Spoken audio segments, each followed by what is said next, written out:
religious fight for freedom between a Colorado school and a former football player who tried to include phrases from the Bible on his donation plaque. The school refused to allow the words Lord, God, or Jesus, so he's filing a lawsuit. Does he have a case? Joining us now to discuss that is the former defensive player Michael Lucas and his attorney with Alliance Defending Freedom, Natalie Decker. Good morning to both of you, and thanks for being with us.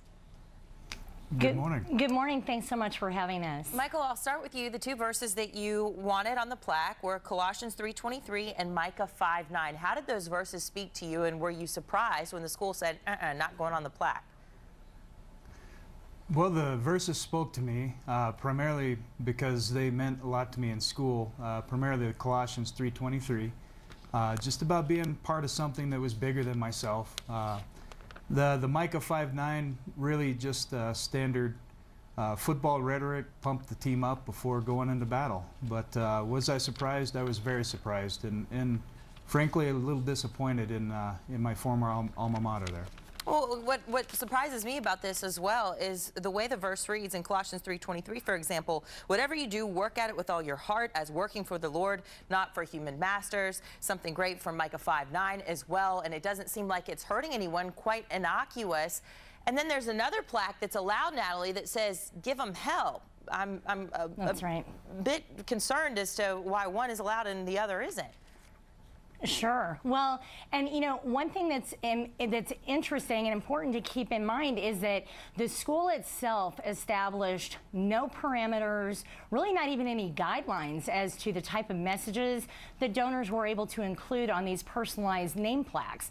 So for them to allow quotes like gird your loins, take your whiskey clear, and give them hell, and then to turn to Mike and tell him that somehow to suggest that a mere reference to the Bible verse without even including the actual text of the verses is somehow inappropriate, it's just utterly ridiculous.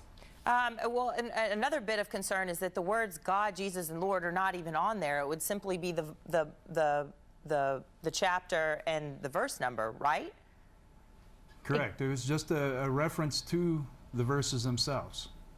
Yeah, that doesn't seem to make a lot of sense. You know what, though? Your critics would say, on the other side, they would say, well, what if your case against this is freedom of speech, would it be okay if somebody wanted Allahu Akbar, God is great? What would you say about that? Would that be too offensive to be on there, or for freedom of speech, should that be there too?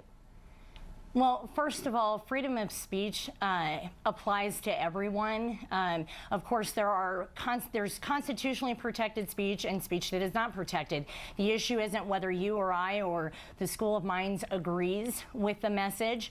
I think the bottom line here is that public colleges and universities are supposed to embrace and encourage free speech and the free exchange of ideas. Yeah. And the Constitution simply does not allow for these public university officials to be picking and choosing who can speak and who can't. Yeah, it's pretty not permissible.